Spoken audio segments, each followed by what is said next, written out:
webinar, Visual Thinking for Effective Leadership, hosted by HRDQ and presented by David Magellan Horth and Charles J. Palus. Today's webinar will last approximately 1 hour.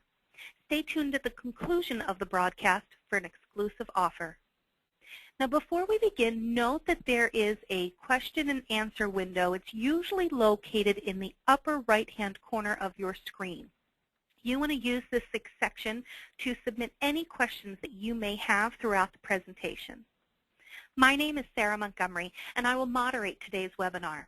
I am in business development for HRDQ, a publisher of research-based training solutions that improve the performance of individuals, teams, and organizations. Our presenters today are David Magellan Horth and Charles J. Palus. David is an accomplished designer, facilitator, and executive coach, as well as a senior fellow at the Center for Creative Leadership in the Design and Evaluation Center. He is considered a worldwide expert on organizational innovation. Charles Palus is a senior faculty member in research, innovation, and product development at the Center for Creative Leadership. He is the co-founder of the CCL Organizational Leadership Practice and has published widely on topics related to leadership in an interdependent world. David and Chuck are co-founders of CCL Labs, a community-based innovation laboratory that prototypes products such as the Leadership Explorer tools and the Early Leadership Toolkit. They are the co-authors of the award-winning book, The Leader's Edge, and co-inventors of Visual Explorer. Welcome, and thank you for joining us today. It's a great pleasure, Sarah. Thanks for that lovely introduction. And thanks to everyone who's taken their time out of their busy day to be with us on this webinar. Good morning, good afternoon, or good evening, wherever you are in the world. So welcome to our webinar. Chuck, did you just want to say hi? Hello, everyone. Welcome. So welcome to our webinar. In this next hour, or just under an hour now, we'd like to share a few things we've learned about visual thinking and effective leadership. And to do that, we're going to get right into this whole notion of visual thinking. We're going to take you through several experiences as we go through this hour together.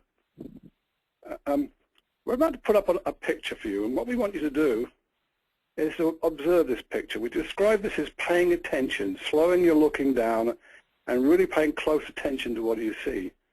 And as you look at the picture, pick out what is obvious and what is surprising, and what reactions you are having, and what questions you have. So please use your chat window to respond. You've been told where that is. And here's the picture.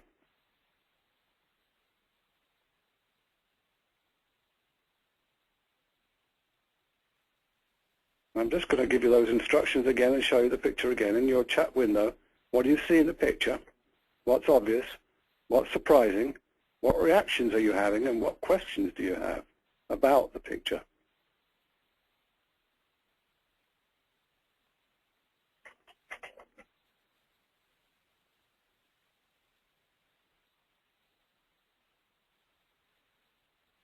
Doing some comments here.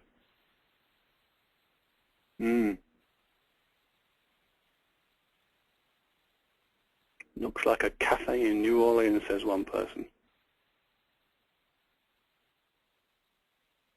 An image that can be used across many situations. I'm just going to go back to the picture again. It just moved itself forward.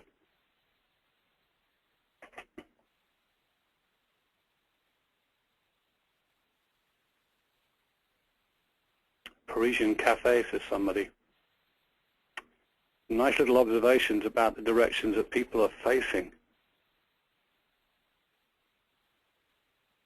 Colorful.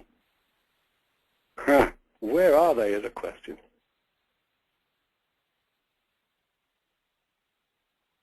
Some of them appear faceless, and some of them appear upset, someone said. And there's a dog. Someone noticed the dog, yeah.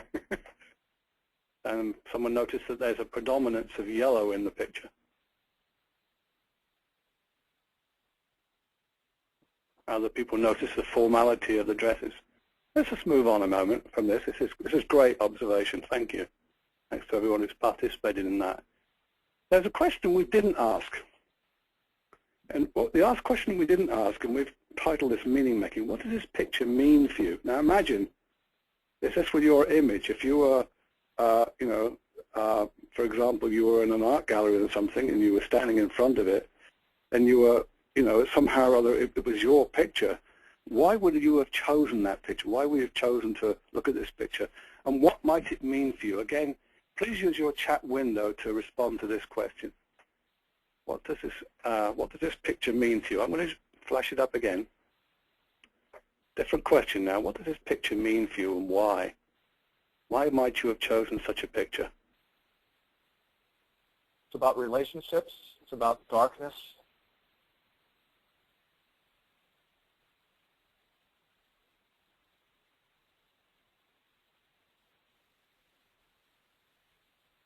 It's perhaps about male domination. Out solving problems. Somebody asked, so what do you mean when you say, what does it mean? So if you were looking at this picture and you say, wow, that really grabs me, this affects me at some level, it makes me think. So what are you thinking when that happens, if it did happen? And part of the issue might be that this picture might not do that for you. So it might not actually mean anything to you, and that's okay too. Some people it put in a bad mood, and some people it put in a good mood, I see. And one of the things we're hearing here, of course, are very different perspectives we have about things we're seeing in common. Somebody said, I don't like the picture. And somebody says, it relaxes me. It has no meaning for some people. Right, that's fine. So let's move on again.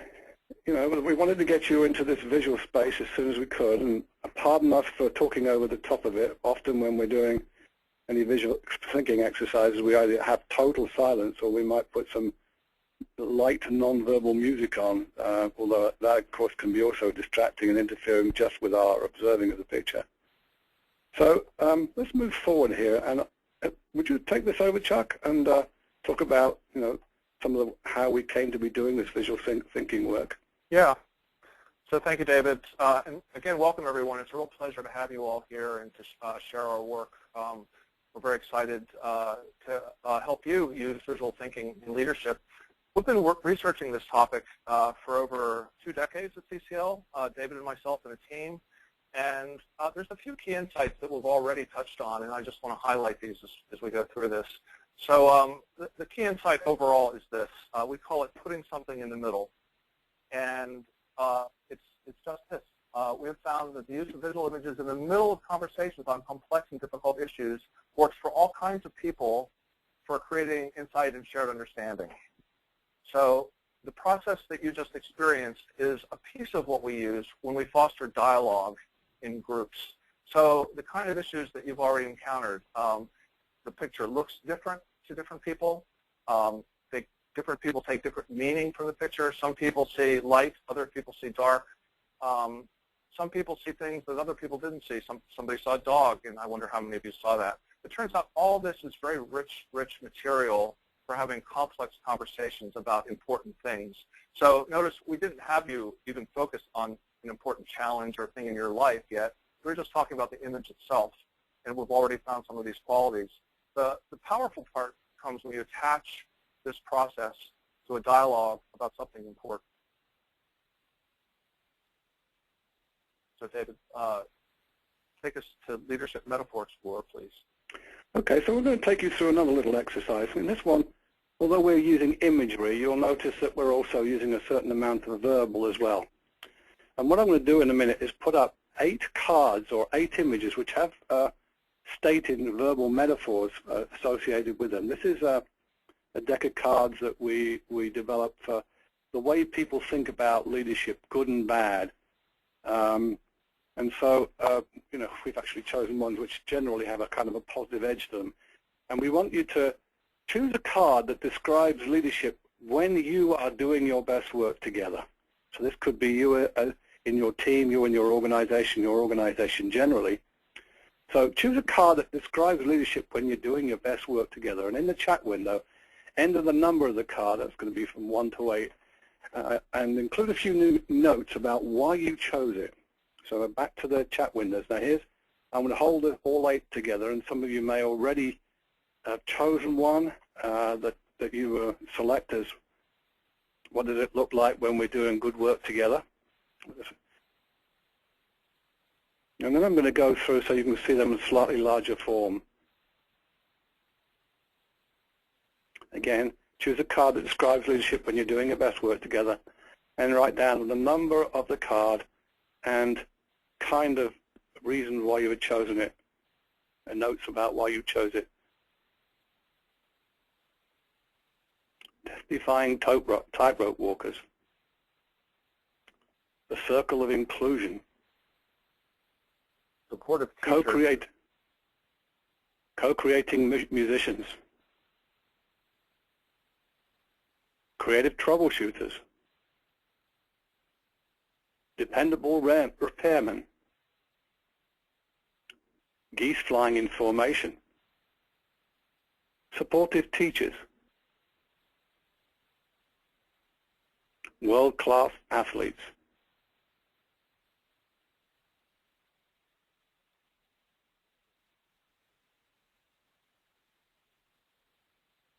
Again, I'm just going to go back to the all 8 again, the 8 images. One card, enter the number of card, and a few notes about why you chose it to describe leadership when you're doing your best work together.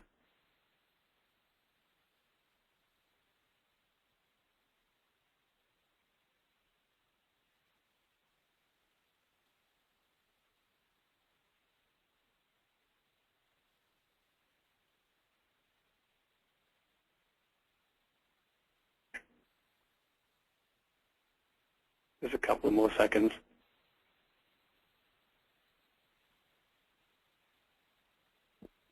Keys of shared leadership. I see some people decided to actually select more than one. Good. 3, I'm a musician. Me too. Probably recognize the mop of hair on each of those people.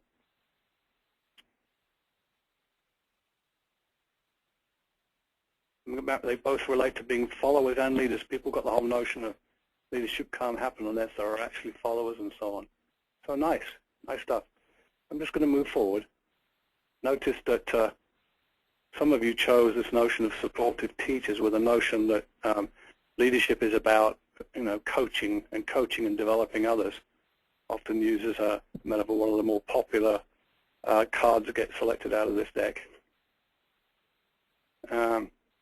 I'm just going through a few of the other ones. Leadership as advocate. Number 5 describes what trial judges do.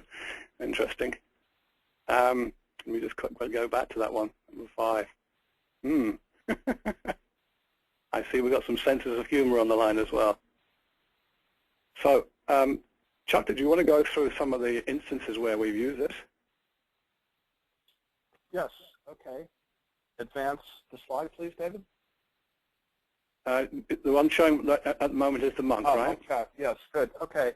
So, yeah, as I mentioned before, we've been researching this for over 2 decades, and a lot of this is field research. So we come up with some ideas about how to accentuate visual thinking and effective leadership, and we go out and test it in the field. And one of the questions we get is, do these work in a variety of cultures in different kinds of organizations around the world? These being, any of these explore cards or any of these techniques using imagery. And the answer is that actually they work pretty good. So here's a monk in Thailand illustrating the testing of an early version of Leadership Metaphor Explorer. And we have, in fact, experienced that very different cultures have something in common when you put something visual in their hands. It turns out that the visual apparatus very directly interprets things and makes meaning out of things in a way that language often gets stuck on. So this picture just reminds us that this man who maybe doesn't otherwise understand what some of the contexts are on the cards, he's fascinated anyway, and he's making sense of that. And that can be very useful in a conversation. This slide represents an intense program we ran in Iraq as the allies were starting to prepare to leave the country. The U.S. military and the U.S. State Department came together in a special CCL boundary spanning program, and it turned out very well for these senior, very serious people. they were very engaged, and the visuals helped them to engage. And it turns out that they were able to talk about important things directly using this kind of imagery. So when people say, are these kinds of illustrations, they look sort of cartoonish, are they for everyone? I think we've answered that they're very engaging in often surprising ways. Next slide, David.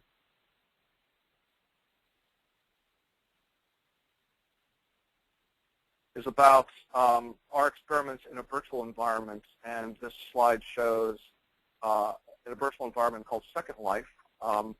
And here you see a gathering of people. This was from a conference, and we're having a virtual dialogue online. And so instead of selecting images personally, they select them online, and they're able to go in front of the image in this virtual space and have a dialogue, which appears in this check box there. And again, a successful experiment in a difficult environment. Being online is often a very difficult place to have a dialogue, and we were able to help that work here. Next one shows senior managers from a big technology company who are trying to devise a leadership strategy to get the organization to be more collaborative. And here you can see the picture on the very left of this collage. You can see the images that they are working with, and they're all leaning in and browsing images that are in the center of the dialogue. This is putting something in the middle. And notice some of the good dynamics that are happening. People are, in fact, leaning in. The personal space has collapsed a little bit. They're being a little bit more close and intimate with one another. The table is out of the way so they can have a more direct conversation. It turns out that these things are all useful to people having a dialogue.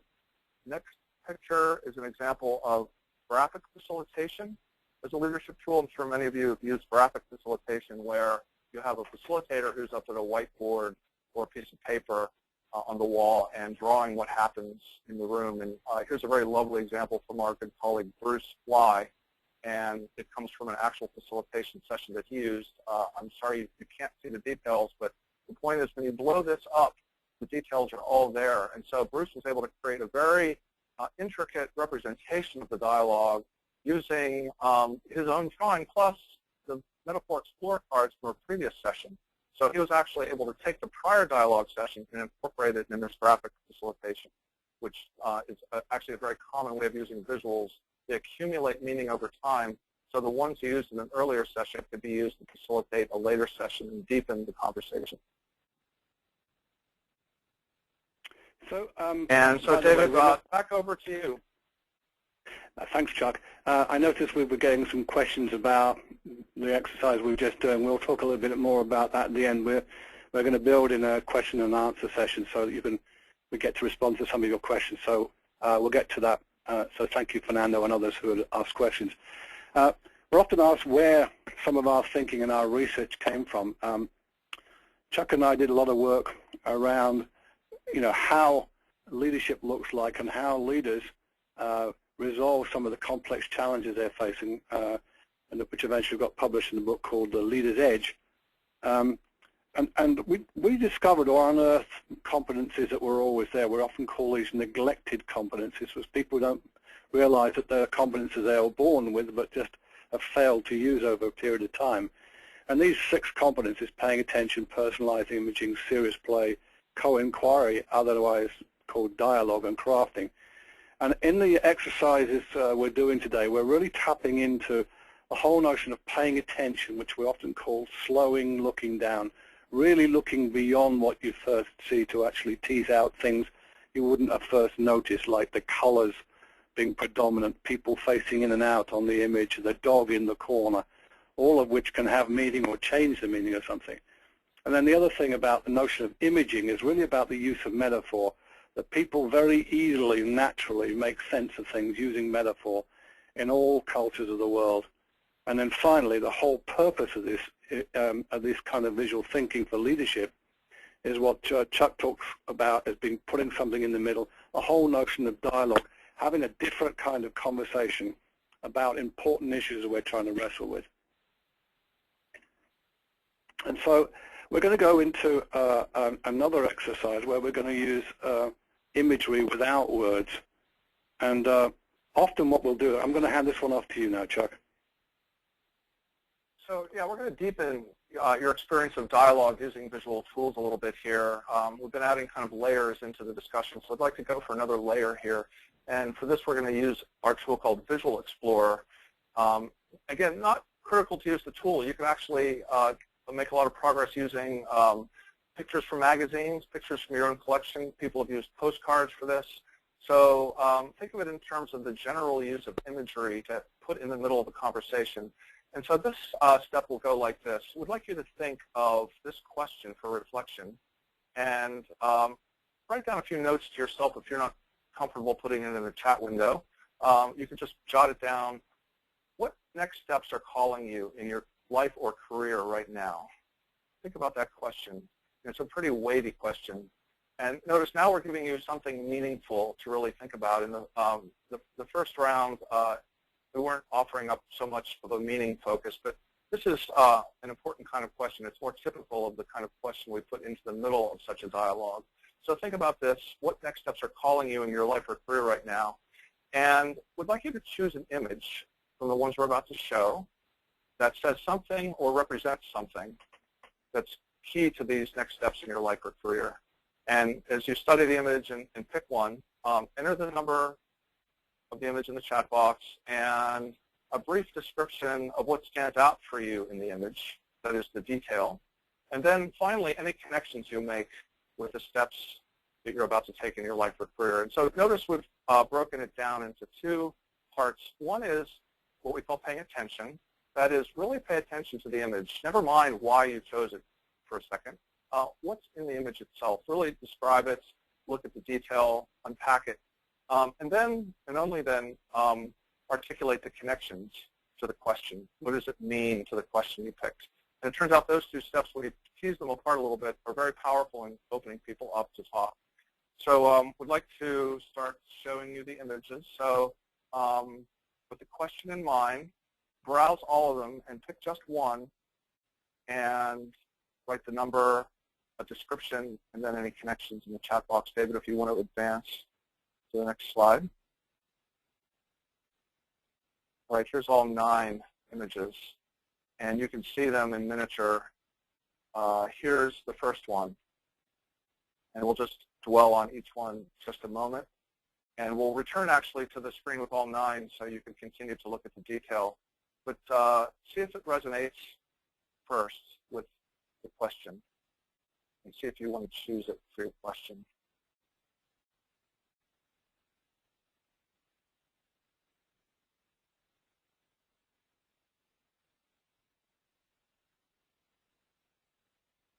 So you're moving through these, David. They're not moving on my end.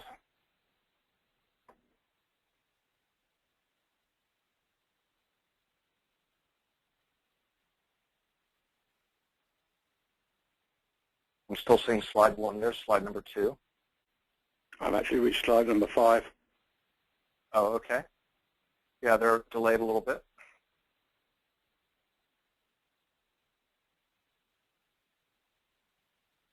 Sometimes it's obvious what's in the picture, and sometimes it's not obvious what's in the picture. And what we encourage you to do is to look for both and ask yourself, what am I missing? What's in this picture that I'm not really noticing or that might be outside of my awareness? Even, is it right side up or upside down? Sometimes you can't tell.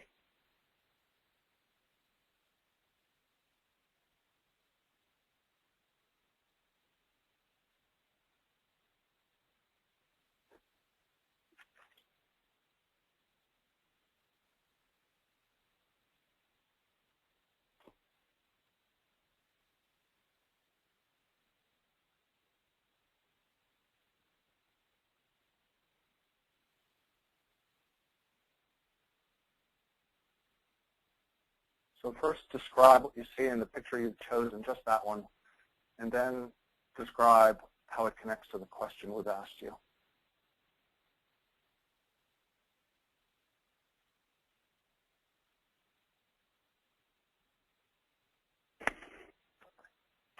And so let me just apologize that we are in a kind of a stilted situation for dialogue, aren't we? And so we realize we're not really running a dialogue session per se. And I know for a variety of reasons you're not able to see the chat window like we are. So we're actually seeing a very rich contribution from everyone appearing before us. And when you're not constrained as we are now, the magic is when people start sharing these observations and you're actually go beyond the choosing stage into the sharing stage. And so David and I are about to illustrate that for you in a moment. Here you see all 9 slides again.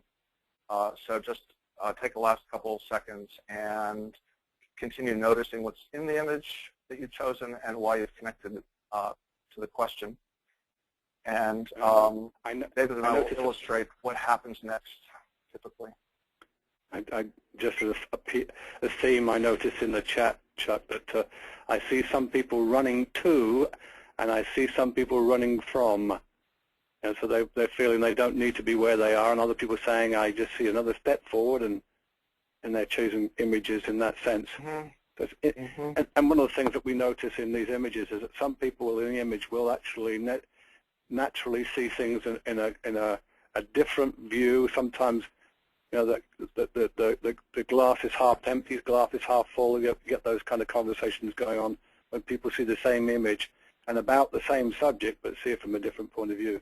So we're going to go, and if you will, I'm going to take the role of at least one person who is in dialogue with me, and that person is going to be Chuck. Chuck will just describe this process a minute, and then he's going to be the person who chose the image, which was the very first image in that set of 9. So this is what we call the STAR model, and it's a model for this notion of dialogue by putting something in the middle. And really what it represents is a series of steps that we've designed for sharing these images. And they're actually pretty simple, but there's a few key moves here. What we've learned is actually, although this looks wordy, really people get it pretty quickly. And it goes something like this, that we go through a process that you've just experienced, in which there's a meaningful question posed. People have plenty of chance to browse. People have plenty of chance to write in their journals about their thoughts before they choose an image. And then they have a great time sort of wandering about wherever the images are displayed, and they choose an image. And then we bring them back, and we demonstrate the model, and it goes something like this. So I've just gone through this process and picked an image, and I'm in a circle with David, right? So we've split up the larger group maybe into groups of 4 or 5 people. And David and I will just sort of demo what happens in the very kind of first move of these 4 or 5 people. And so if I'm going first in this small circle, I'm sharing the image I selected, which is the people in a raft in whitewater. And so the dialogue starts something like this, that I'm going first, and I say, okay, I've chosen this picture to represent the next steps in my life or career. And first of all, let me describe it to you. It's people in what looks like very steep whitewater, and there's 4 or 5, maybe 6 people in the raft, and it turns out if you look very closely, you can't see them all, and they look like at least one of them is actually struggling to keep his or her head above the water, and yet they look confident. They look like they're strong and calm for the most part. They appear to be in a lot of danger, but they've probably done this before. They know what they're doing. And so the reason I've chosen it, David and group, is that this captures a feeling for me that I would really love in my work as the next step. I would really love to feel that I was taking chances, that I'm taking risks, that I'm with other people, like-minded, taking risks, and we're doing something together. We're learning. There's an element of individual confidence and risk-taking, but there's also a collective sense of confidence and risk-taking. And that just appeals to me very greatly. It creates a little fear in me because I feel danger when I talk about that. And yet when I look at this, there's a certain element of calmness to it too. So David, that's why I chose the picture and what it means to me. So now I'm going to offer to the group, and David, you first. So I'm going to do a little move here, Chuck, that we hadn't planned, but it seems to me we should take the opportunity that while I'm about to talk, you've heard what Chuck has said. Now, imagine you had chosen this picture, even though you didn't.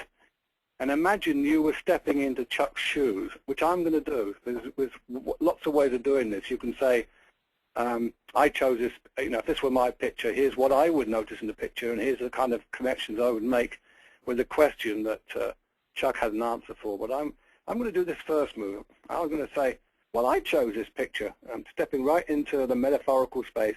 I'm pretending to be Chuck for a moment.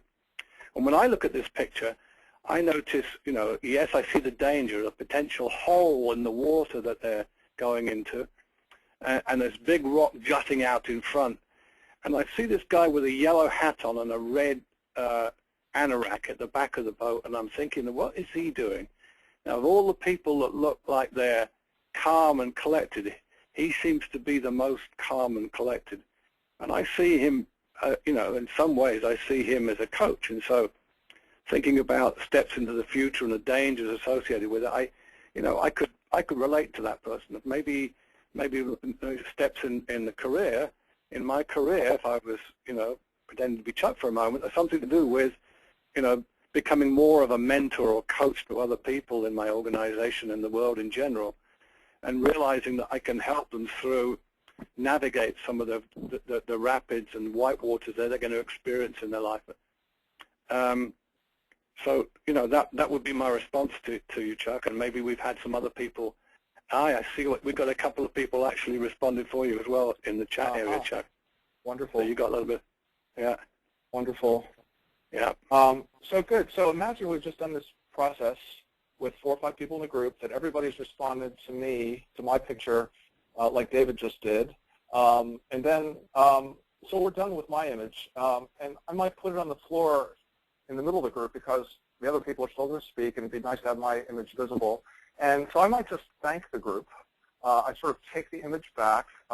People have owned it in this way David had said, and kind of made it their own and commented on it, and sort of worked around in it a little bit. But now it's mine back again, because I chose it. It's my career and life after all.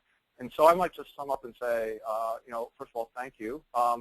And I might just mention a few things that really resonated that I hadn't thought of before. So David, when you were talking, I really resonated with the notion of navigating. I haven't heard that word in relationship to my career before, but it does feel like navigating rather than planning. And I think both are involved, but I'm going to play with that word navigating a little bit. And I also like your idea of coach. I haven't thought much about that either. When I first looked at this picture, I didn't see a coach or a guide, but now all of a sudden, wow, I do. I see the guide. It was invisible to me before, and now it's really on my mind. So I thank you and everyone else for that. And so then we'd go on to the next person. Perhaps David would go next and share his image, and we'd all do that process in the STAR model. And then we'd be finished, but we'd all be left with this sense of each other's career and life and what it meant to them. And then we have a lot of choices, actually, from the STAR model. We could actually continue the same conversation amongst ourselves over dinner because we've chosen imagery. It sticks for people. It resonates. We've talked to people who, after years and years, remember their image they selected for a question like this. So there's all kinds of potential if you're doing a design or you're working with leaders, not just in a leadership development context, but in a real work context. You could ask people, so what are the challenges we're facing? What kind of problems should we address first? What are we missing in our work? There's all kinds of work-related questions that real leaders typically engage and could stand to have their conversation improved. So these techniques are generally very good for facing and solving complex challenges in organizations. And Sarah, I noticed there's some great questions coming up in the chat area about what we just did and so on. And Chuck sort of responded to some of those because we just gave an example of a question that might be used, but there are many options for the kind of questions, and a lot of the beauty of this process is associated with the very question you ask to get the dialogue around. And so we'll go into that a little bit further. But I'm going to ask Chuck to. And I'll chip in where we can to give you some examples of what the process looks like. This using Visual Explorer and visual imagery. And so, first of all, Chuck, you want to just go through this, and we can pick out some. I think actually we've probably got a chance to go through most of these examples of what other visual media we might be able to use. Sure, David. We think that this is a very general, applicably a general technique to use, this putting something in the middle, and we've used it in a lot of cases. So now we ask you to think beyond the tools we just showed you and think about other visual techniques that you might have been exposed to, some of which are very common, and because we live now in a visual world, so there's just an explosion of our ability to have conversations in this way, right, using imagery and putting something in the middle. So, I mean, an obvious one that we've used lots of times, works very well, is clips from magazines. So, you could literally walk into a room with just a few magazines you might have picked off a newsstand. We've worked with technical groups and chosen technical magazines for their dialogue, and that's pretty rich. But the images don't have to be of the content that the group is working on. They could be very different. Like I said, people have used postcards, and actually that's where we got the original inspiration for our Visual Explorer tool, is from just boxes of postcards. You can use video cameras, so you can put videos in the middle, whether they're video cams in your camera or flip cams. Pretty inexpensive to actually have groups go out and do their own little video clips and then bring them back and have conversations, much like the ones we just had, paying attention to what's in them and then extracting meaning from that in a dialogue sort of way. Let me have a go. Yeah. Let me have a go at that one, Chuck. One of the things we've done is when we're having some leadership development experiences of some kind, is getting people to bring important photographs to the meeting, to the venue with them, and starting off the whole session with it deepens the conversation right away. And it, of course, there's a certain amount of, if you will, controlled vulnerability that people have, but they become things that sort of, in some ways, represent who they are. And we gather these things together, and sometimes, so often, people, when we ask them, generally bring something that means something to you. They will typically bring family, even ancestors, and sometimes, tangible objects with them to say, this is something about who I am as a leader and where my leadership came from. So that's, another way of getting into it. We showed you very briefly around graphic facilitation, how that is a visual way of actually having an interesting conversation. The program that Chuck and I are closely associated with, Leading Creatively, was actually designed non-verbally. A lot of the work was done by putting paper up on the walls and literally drawing pictures of what we intended to design. So the whole thing started off knowing that we wanted to be in a different space when we were designing the program. So I'll hand it off to you at collage and movie making, Chuck. Yeah, so the graphic facilitation idea lends itself to what we call movie making, which is creating a storyboard using your images. So imagine that you're your own graphic facilitator, right? You don't have someone doing it for you. Imagine a group that is actually doing its own graphics, and you have a whole wall of paper. And the instruction is something like to create a movie, we call it. You can call it a storyboard. You can call it scenario planning, like some of the big companies do. But the basic idea is to create usually 3 broad panels. So one is now. What do things look like now in your work environment? What are the challenges you're facing? What's the situation? What's the culture? Based on all the stuff we've been talking about in whatever kind of retreat or program we've been working on, distill all that and put it into the now. Also work on the last panel, which is the future. Where are we trying to get to? What does it look like? What's the vision? So in this case, it's actually visioning by using images, which is a pretty cool thing. Visioning using only words is often very limited, but so they vision using images. And then the crucial center panel is how do you get from now to the future? And in a similar way, put imagery in that you've been selecting. You can select special imagery for the movie making, and it can also come from prior sessions. So the idea is to take everything you've learned and put it in this process.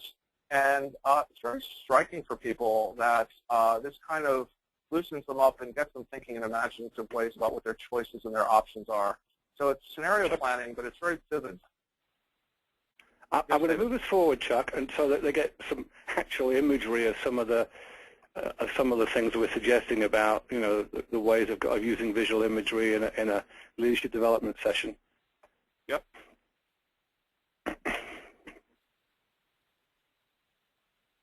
So while you're doing that, David, oh, okay, here we go. That's a beautiful picture of the visual explorer laid out on a table. While we're doing this, we're going to show you a few images, and towards the end of our time and giving input from us, and we'd love to be able to respond to some questions from you. So while we're going through these next few slides, maybe you can start thinking about questions you want to ask for us, so that we can spend some time at the end of our presentation responding to some of your questions. So Chuck will take us through a few images here, showing you how we've actually set up and used visual thinking. Here we go, Chuck. Yeah. So this is a setup. One of the wonderful things about Visual Explorer is that it actually is quite beautiful and engaging for people to see them all laid out. So this is a room in which people are doing a VE session. They're probably about to choose their images, and here they're all laid out on a table. So you can use anything from a tabletop to, we use floors and other surfaces to set up the Visual Explorer exercise. David, next slide.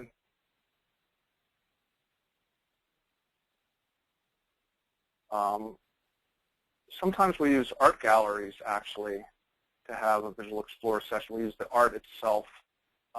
Okay, here's a scene in a railroad station in a coffee shop in which two friends are getting together. They haven't seen each other for a long time, and they've actually taken a smaller deck of images and are having a conversation just between the two of them, which is interesting in terms of the dialogue, just between the two of them, and their questions have to do with, well, so what's the important thing that you're doing right now, Al, and what's really on top of your mind these days in what you're working on? Now, of course, they have that conversation anyway, they're sharing, but using imagery gives them a whole new way into it and allows them to start, getting underneath the words that each other's sharing, and allows them to kind of imaginatively start playing off of each other's metaphors and asking deeper kinds of questions. So we think that's a pretty cool application. Next slide.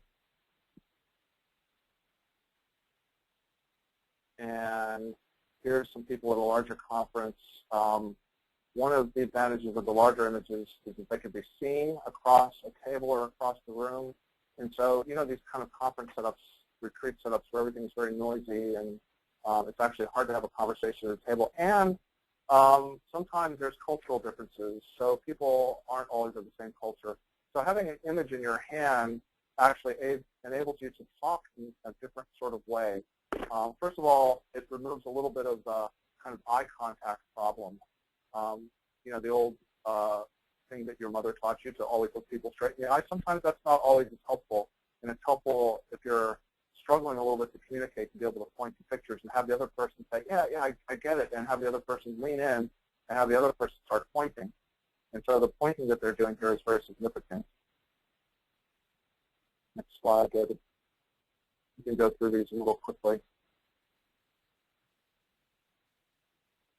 The internet's slowing us down a little bit. Oh, yeah, here's another situation in which, the prior people, they were smiling. This person looks more serious, and indeed he has a more serious image. And, it's very tempting to start interpreting what he's talking about and looking at. But, it wouldn't be surprising if it had something to do with children. It might be that it reminds him of something when he was a child. There's some religious content to it, which, we don't shy away from that in the images we choose. It's up to the people interpreting. So if a religious kind of format springs something to mind for people, that's very useful. And so, here's a case in which this fellow is able to actually cross cultures. It looks like he's doing some culture crossing, and very comfortable with that. Here's a fellow we happen to know this is a hut in South Africa. And we've been working in Africa quite a lot, actually, these days. And have really found in Africa that people from all cultures really enjoy looking at images. Of course, there's our image of the whitewater. And, it turns out you don't need to have experienced whitewater to connect with the image. And so all of these cultural dynamics work very well. And in this case, I just want to point out that this is a favorite picture because, as you remember, there's no fire in the whitewater image that you were looking at. And it took me a while to realize that that was actually the reflection of a campfire in the center of the hut. It's actually reflecting off the white in that image. And so, here we are back around the campfire like our ancestors might have done, sharing stories and pictures. Come a long way. And here's a sample of someone putting the images up on a wall. They've started to write some words that go to the images, some captions or titles. This is part of a movie-making experience that was mentioned. Continuation of that. And a lot of the dialogue then continues up the wall. So people are putting up their images, and by using multiple images, they're able to command multiple metaphors and really have a lot of the dialogue standing up looking at the white paper.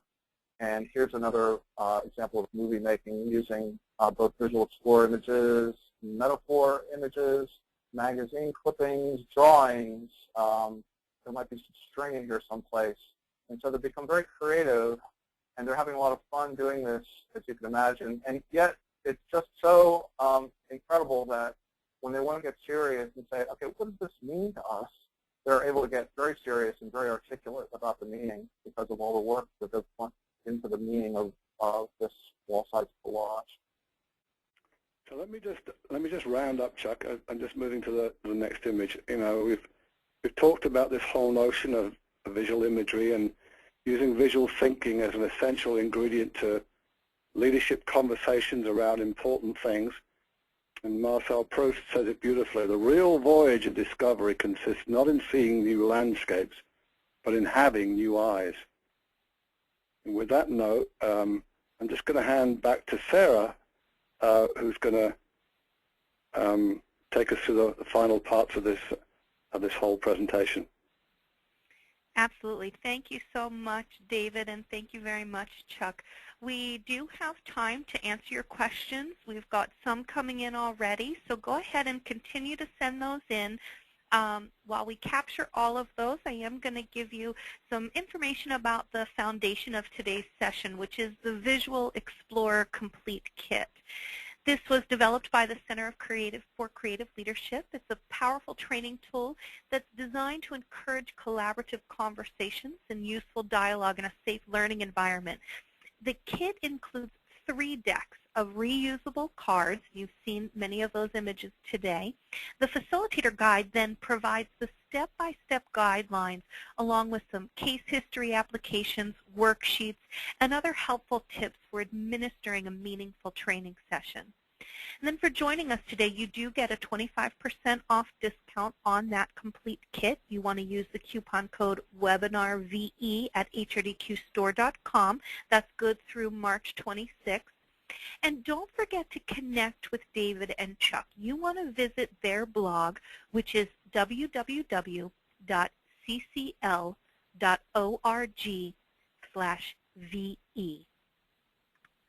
Okay, gentlemen, are you ready for some questions? We have a lot coming in, so I'm going to jump us back here. We had some good ones come in, as you mentioned, David, when you were referencing the STAR model. So I'm going to jump back there and ask a few questions around the STAR model.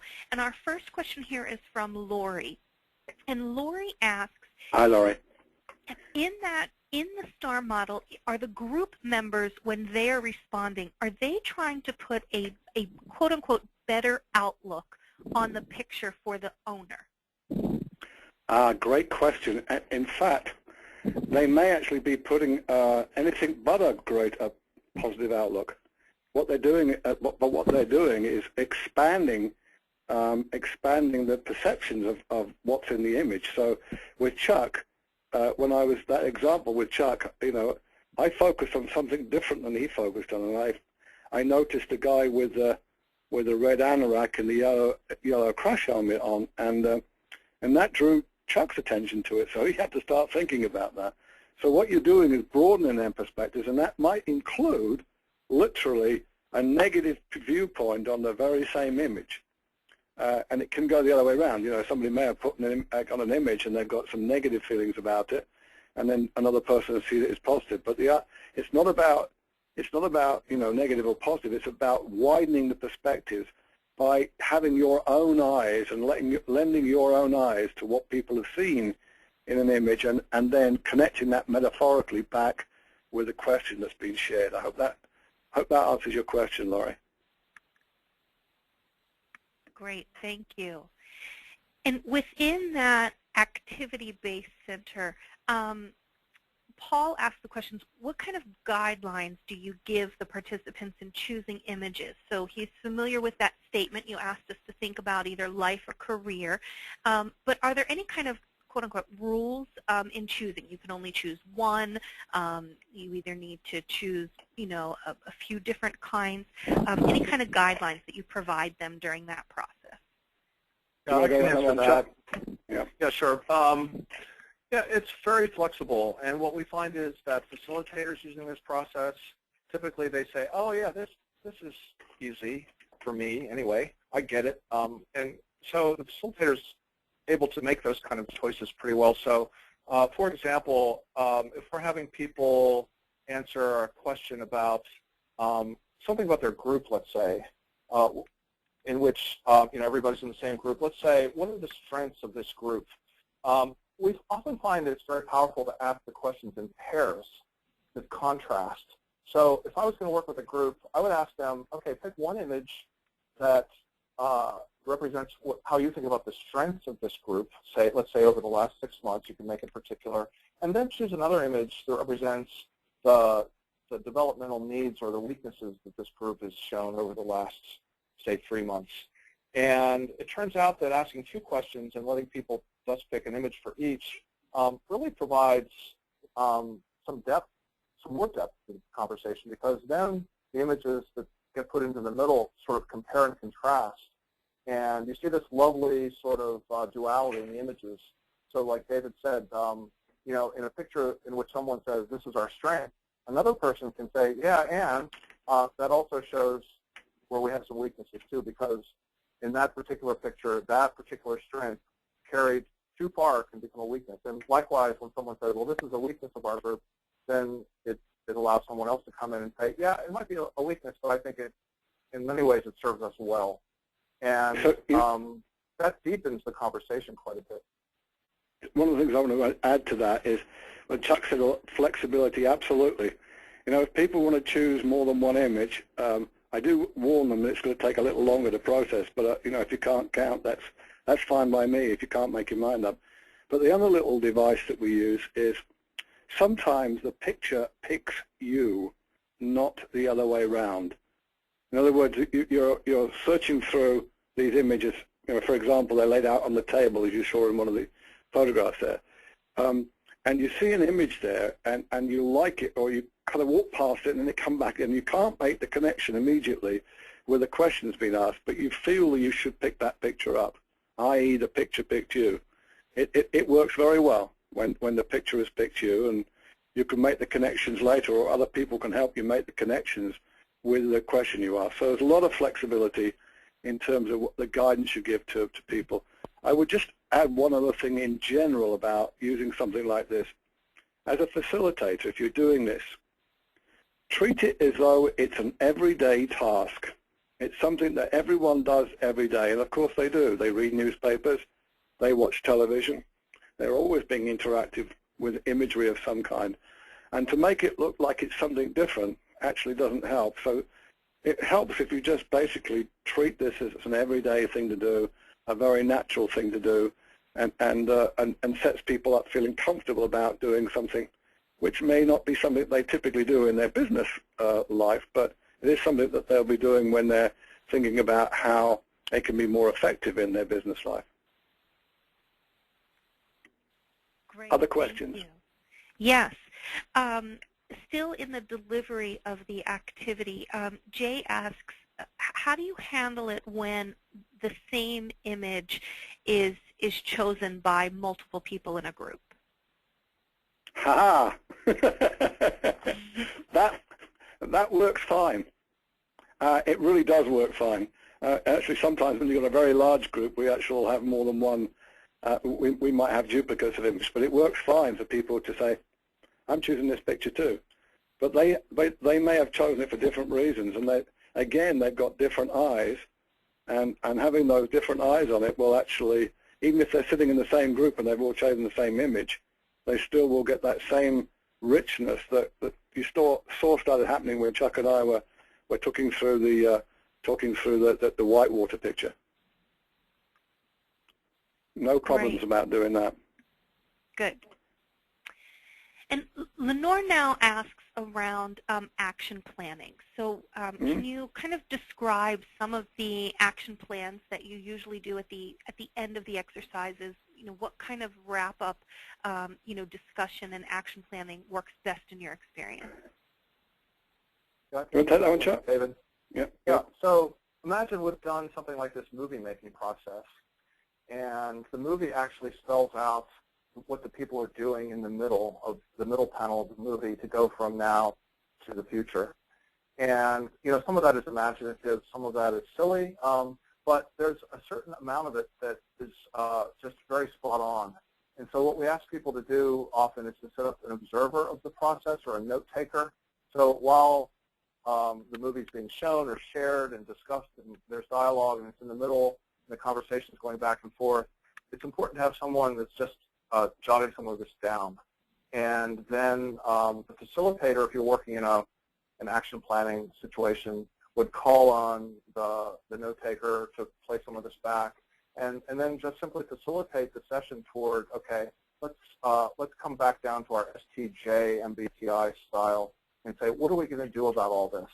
And having the movie, the images kind of up on the wall or available really helps people to articulate that, to get it up on a flip chart, to have someone write it down. The fact that it's associated with an image helps them remember it, and put some vision and imagination to it. And so there's a number of ways you can sort of easily land this toward problem solving at the end of the session.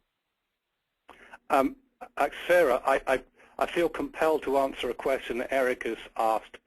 How do you implement visual thinking when some group members are blind? And Chuck and I both, we have the same story. I don't know if you want to do that story or me, Chuck, but we've actually used it in that situation. Where and again, it's not where everyone's blind, but where some people are blind. We've actually had the very first experience we had of doing that was in Africa. You remember Stedman's story about that, Chuck? Yes, brilliant. And basically what it was somebody was accompanying the person who was blind and briefly describing the images that were on the floor. They laid out on the floor rather than the table, briefly describing the images to the person who was blind. And then when one of the descriptions resonated with the person who was blind, they went into the star model session where everybody else was basically, they'd done on their own, general connection with, in their own mind's eye, what the image was saying. But then the richness came out when people were looking at the image and making their interpretations in the way that I did with Chuck. This was my image, or I chose this image because, and literally with tears in his eyes, basically he was getting a hugely rich input and dialogue from something that he couldn't actually see, but other people's eyes were there for him. So we've actually done that, and very successfully. Mm-hmm. Wonderful. Good. Thank you so much for sharing that story and finding that question there. Wonderful illustration of the powerful nature of using visuals. Absolutely. Well, thank you so much for everyone participating today. We've had great questions come in. If we did not get a chance to answer your question, David and Chuck will actually be summarizing their answers to all of the questions that have come in, and we'll provide those to you by email sometime next week. So you'll be able to see all of the questions that came in and then their responses to those as well. And David and Chuck, thank you so much, gentlemen, for sharing your expertise with us today. Thank you very much for this opportunity. And one of the things Chuck and I want to say is that we have tremendous after-sales service. We actually, if you get in touch with us, either by the blog or by email, and that actually is one of the things you'll find on the Visual Explorer set. We're often helping people when use this for the first time and how they set up their sessions and so on. But the guidebook itself is very rich based on people having used it in these various different ways. But we're there to help you have a good experience or get off to a good experience. Chuck, do you want to say something? Thank you, Sarah, and thanks everyone for joining us and listening today, and let us know if you have questions. Wonderful. Well, thank you so much. We appreciate your time, and we hope you found today's webinar informative.